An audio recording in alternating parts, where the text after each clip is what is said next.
ഇങ്ങനെ ചീര പറിച്ചെടുക്കുമ്പോൾ ഒരു സന്തോഷം വേറെ തന്നെയാണ് അല്ലേ. അപ്പൊ ഇത് നമ്മൾ വീഡിയോ കാണിച്ചതായിരുന്നു കേട്ടോ, ചീര നടുന്നത്. അപ്പൊ ആ നട്ട ചീരയാണ് ഇപ്പൊ വിളവെടുക്കുന്നത്. നമ്മൾ വലിയൊരു പച്ചക്കറി പെട്ടിയിൽ നടുന്ന വീഡിയോ കാണിച്ചിട്ടുണ്ടായിരുന്നു. അടിവശത്ത് ചിരട്ടൊക്കെ കമത്തി കമത്തി വെച്ചിട്ട് ചീരവിത്ത് ഒരുപാട് പാകി നട്ടു.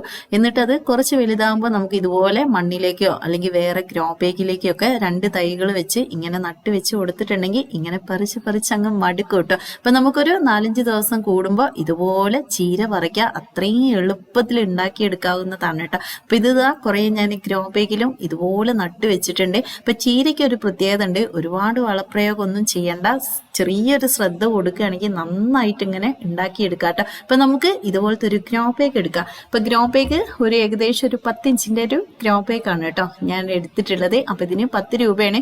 3-4 വർഷമായിട്ടോ ഞാൻ ഈ ഗ്രോ ബാഗ് ഉപയോഗിക്കുന്നത്. അപ്പൊ ഗ്രോ ബാഗ് ഒക്കെ നല്ല മുറ്റത്തൊക്കെ വെച്ചാൽ മതി, മണ്ണിൽ വെക്കുമ്പോഴാണ് പെട്ടെന്ന് കേട് വരിക. അപ്പൊ ഞാൻ കുറച്ച് ചളിയൊക്കെ ആയിട്ടുണ്ടെങ്കിൽ പിന്നീട് പോട്ട് മിക്സ് നിറയ്ക്കുമ്പോൾ ഒന്ന് സോപ്പിട്ട് കൈകി വൃത്തിയാക്കി എടുക്കും. അപ്പൊ നമുക്ക് ഒരുപാട് ഉപയോഗിക്കാം കേട്ടോ. അപ്പൊ ഞാനിതാ അതിലേക്കാണ് ഈ ഒരു പോട്ട് മിക്സ് ഇട്ട് കൊടുക്കുന്നത്. ഇതൊന്നുമില്ല, സാധാ മണ്ണ് മാത്രമാണ് കേട്ടോ. ഇതിൽ ഞാനൊരു വളം ഒന്നും ചേർത്ത് കൊടുക്കുന്നില്ല. എന്റെ കൃഷി, എന്റെ ചെടി നടല് എന്നൊക്കെ പറഞ്ഞാൽ ഒരുപാട് പ്രയാസമൊന്നുമില്ല, പക്ഷെ നല്ലതുപോലെ തന്നെ വിളവെടുക്കാം കേട്ടോ. നമുക്ക് ആവശ്യത്തിനുള്ള പച്ചക്കറികളൊക്കെ നടാൻ വേണ്ടിയിട്ട് ഒരുപാട് വളം ഒന്നും കൊടുക്കേണ്ട ആവശ്യമില്ലെന്നേ, ഇങ്ങനെയൊക്കെ ചെയ്താൽ മതി. അപ്പൊ ആദ്യമായിട്ട് വീഡിയോ കാണുന്നവരുണ്ടെങ്കിൽ നമ്മുടെ ചാനൽ ഒന്ന് സബ്സ്ക്രൈബ് ചെയ്ത് സപ്പോർട്ട് ചെയ്യാനും, ഫേസ്ബുക്ക് പേജിലാണ് വീഡിയോ കാണുന്നെങ്കിൽ പേജ് ഒന്ന് ഫോളോ ചെയ്യാനും ലൈക്ക് ചെയ്യാനും ഷെയർ ചെയ്ത് കൊടുക്കാനും മറന്നു പോകണ്ട കേട്ടോ. അപ്പൊ ഞാനിതാ ഈ ഒരു സവോളയാണ് എടുത്തിട്ടുള്ളത്. സവോളേന്റെ തൊലിയാണ് കേട്ടോ, സവോള അല്ല, സവോളേന്റെ തൊലി. അപ്പൊ തൊലിക്ക് ഒരുപാട് ഗുണങ്ങളുണ്ട് അല്ലെ, നന്നായിട്ട് കാൽസ്യം പൊട്ടാഷ്യം അടങ്ങിയിട്ടുണ്ട്. ഇത് മതി നമ്മുടെ ചീര പറിച്ച് മടക്കുകയാണ് കേട്ടോ, അത്രയും നല്ല ഉഷാറായിട്ടുണ്ടാവും.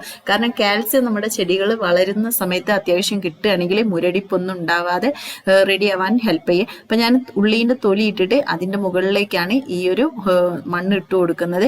അപ്പൊ ഇതിലേക്ക് വേണമെങ്കിൽ കുറച്ച് ചാരം ചേർത്ത് കൊടുക്കുന്നത് നല്ലതാണ് കേട്ടോ. ചീര നടുന്ന സമയത്ത് ചാരം ചേർത്ത് കൊടുത്താൽ പൂത്തു പോവും, അത് ശരിയാണ്. പക്ഷെ പൂക്കുന്നേക്കാളും ഗുണം കിട്ടുന്നത് കീടങ്ങളൊന്നും വരില്ല, ഉറുമ്പ് വരില്ല, അങ്ങനത്തെ ഒരു സാധനം നമ്മുടെ ചീരയിൽ. ഇപ്പൊ ചീര വിത്തൊക്കെ പാകി കൊടുക്കുന്ന സമയത്താണെങ്കിൽ വിത്ത് എടുത്തുകൊണ്ട് പോകും ഉറുമ്പുകൾ.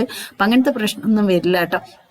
അപ്പം ഉള്ളവർ കുറച്ച് ചാരം വിതറി ഇട്ട് കൊടുക്കുക. അത് പൂത്ത് വരുന്ന സമയത്ത് നിങ്ങൾ അതിൻ്റെ കതിരണ്ട് ഒടിച്ച് കളഞ്ഞാൽ മതി. അപ്പോൾ അവിടെ ഒരുപാട് ബ്രാഞ്ചസ് സ്റ്റാർട്ട് ചെയ്യുകയും ചെയ്യും, അതിലും ചീരേൻ്റെ ഇല നിറയാനും ഹെൽപ്പ് ചെയ്യേ. അപ്പം ഞാനിതാ കുറച്ചും കൂടി ഉള്ളീൻ്റെ തൊലി ഇട്ട് കൊടുത്തു കേട്ടോ. ഉള്ളീൻ്റെ തൊലി ഇട്ട് കൊടുത്ത് വീണ്ടും അതിൻ്റെ മുകളിലേക്ക് വീണ്ടും മണ്ണ് ഇട്ട് കൊടുക്കുകയാണ്. അപ്പോൾ ഇത് ഉള്ളീൻ്റെ തൊലി ആയതുകൊണ്ട് നമുക്ക് പുളിച്ച ചാണകവെള്ളമോ പുളിച്ച കഞ്ഞിവെള്ളം ഒന്നും ഒഴിച്ചു കൊടുക്കേണ്ട ആവശ്യമില്ല. കാരണം ഉള്ളിത്തൊലി പെട്ടെന്ന് മണ്ണായിട്ട് ചേർന്ന് വളമാവും. ഒരു 10 ദിവസം കൊണ്ട് തന്നെ ശരിക്കും മണ്ണായിട്ട് ചേർന്ന് വരും കേട്ടോ. അപ്പൊ അത് നല്ലൊരു റിസൾട്ടാണ്. ചീര എന്നെങ്കിലും നമുക്കൊരു 15-20 ദിവസം ആകുമ്പോഴേക്ക് തന്നെ വിളവെടുക്കാനുള്ള വലിപ്പാവും കേട്ടോ. അപ്പൊ ഇത് ഒന്ന് മുളച്ച് വന്നിട്ട് നിങ്ങൾക്ക് വേറെ ചട്ടിയിലേക്കും ചാക്കിലേക്കോ എങ്ങനെ വേണമെങ്കിൽ മാറ്റി നടാം, അല്ലെങ്കിൽ ഇതിൽ തന്നെ വെച്ചാലും കുഴപ്പമൊന്നുമില്ല കേട്ടോ. അപ്പൊ നല്ല വിത്ത് നോക്കി വെക്കുക, അല്ലാത്ത വിത്ത് പറിച്ച് കളയാനും ശ്രമിക്കുക കേട്ടോ. അപ്പൊ ഞാനിതൊന്നും നനച്ചൊക്കെ കൊടുത്തു. നമ്മുടെ ചീര വിത്ത് ഞാൻ ഒത്തിരി വിത്തൊന്നും എടുത്തില്ല കേട്ടോ, ഏകദേശം ഒരു 10 വിത്തേ ഉള്ളൂ. എണ്ണി എടുത്തതാണ് കേട്ടോ. കാരണം ഇതിലേക്ക് ഒത്തിരി വിത്ത് വാരിയിട്ട് കൊടുത്ത് നിറയെ മുളച്ച് വന്നാലും ഭയങ്കര ബുദ്ധിമുട്ടാണ്. അല്ലെങ്കിൽ നിങ്ങൾ അതിങ്ങനെ മാറ്റി നടണം കേട്ടോ. അപ്പൊ ഞാനൊരു 10 വിത്തിട്ടു, എന്നിട്ടൊന്ന് മണ്ണൊന്ന് ഇളക്കി കൊടുത്തു കേട്ടോ. എന്നിട്ട് നന്നായിട്ട് ഒന്നെങ്കിൽ നിങ്ങൾക്ക് ഒരു പ്ലാസ്റ്റിക് കവർ വെച്ചിട്ട് അടച്ചു വെക്കുക. അങ്ങനെ വെക്കുകയാണെങ്കിലാണ് കുറച്ചും കൂടി നല്ലത്. ഒരു 5-6 ദിവസം അങ്ങനെ വെക്കുകയാണെങ്കിൽ മുള നല്ല ഉഷാറായിട്ട് വരാൻ ഹെൽപ്പ് ചെയ്യും. അപ്പൊ പ്ലാസ്റ്റിക് കവർ ഇല്ലാത്തവർക്ക് ഇതുപോലെ ഇല എടുത്ത് ചുമ്മാ എന്തെങ്കിലും ഒരു ഇല ഇങ്ങനെ പൊതയിട്ട് പോലെ ഇട്ട് കൊടുക്കുക കേട്ടോ. അപ്പൊ ഈ ഒരു ഇല നിങ്ങളൊരു 6-7 ദിവസം ആകുമ്പോൾ മാറ്റി കളയാനും മറന്നു പോരുത്. അപ്പനേക്ക് നമ്മുടെ മുളയൊക്കെ ഇങ്ങനെ ഉഷാറായിട്ട് വന്ന് റെഡിയായി നിൽക്കും കേട്ടോ.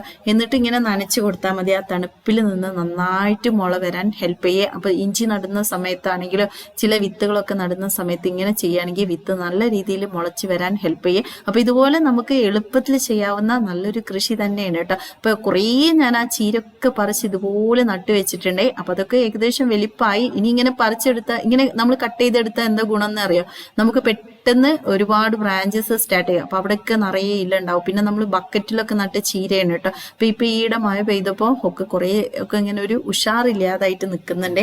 അപ്പൊ അത് കുറച്ച് ദിവസം ആകുമ്പോൾ റെഡി ആവും കേട്ടോ. നല്ല വെയിലൊക്കെ വരുമ്പോൾ ഇപ്പൊ ഞങ്ങളുടെ ഇവിടെ 4 മണി സമയമാകുമ്പോഴേക്ക് പെയ്യാൻ തുടങ്ങും. അതുകൊണ്ടാണ് ഇതിനൊക്കെ ഒരു ക്ഷീണം സങ്കടമൊക്കെ തോന്നുന്നത്. അത് കുറച്ച് കഴിയുമ്പോൾ നല്ല റെഡിയായി നിൽക്കും കേട്ടോ. അപ്പൊ ഇന്നും ഞാൻ വീഡിയോ എടുക്കുന്ന സമയത്ത് നന്നായിട്ട് പെയ്യുന്നുണ്ടായിരുന്നു. അപ്പൊ ചെറുതായിട്ടൊന്ന് ചോർച്ച വന്ന സമയത്താണ് വീഡിയോ വീഡിയോ എടുത്തിട്ടുള്ളത്. അപ്പൊ ഇതൊക്കെ കണ്ടോ നല്ല ഉഷാറായിട്ട് നടുന്നുണ്ട്. പിന്നെ ഞാൻ ചീരയ്ക്ക് കൊടുക്കുന്ന വളം കൂടി ഞാൻ പറയാം. പച്ചച്ചാണകം കലക്കി ഇട്ട് വെക്കും, നമ്മുടെ കടലപ്പിണ്ണാക്ക് ഇട്ടിട്ട്, എന്നിട്ട് അത് കൂടുതൽ വെള്ളം ചേർത്ത് ഇതിന്റെ ചുവട്ടിൽ ഒഴിച്ചു കൊടുക്കും. ഇനി അതൊന്നും ഇല്ലാത്തവർ കിച്ചൺ വേസ്റ്റ് കഞ്ഞിവെള്ളത്തിൽ ഇട്ടിട്ട് പുളിപ്പിച്ചിട്ട് അത് കൂടുതൽ വെള്ളം ചേർത്ത് നേർപ്പിച്ച് ഒഴിച്ചു കൊടുത്താലും നന്നായിട്ടുണ്ടാവും കേട്ടോ. ഇതൊക്കെ മഴ പെയ്തിട്ട് ഇങ്ങനെ ഉഷാറില്ലാതായിട്ട് നിൽക്കുകയാണ്. അപ്പൊ തീർച്ചയായിട്ടും ഒന്ന് ട്രൈ ചെയ്ത് നോക്കുക. വീഡിയോ ഇഷ്ടപ്പെട്ടിട്ടുണ്ടെങ്കിൽ നിങ്ങളുടെ ലൈക്കും ഫീഡ്ബാക്ക് അറിയിക്കുക. ഇന്നും നല്ല നല്ല വീഡിയോസ് ഒക്കെ ആയിട്ട് വരാം. Okay friends, by.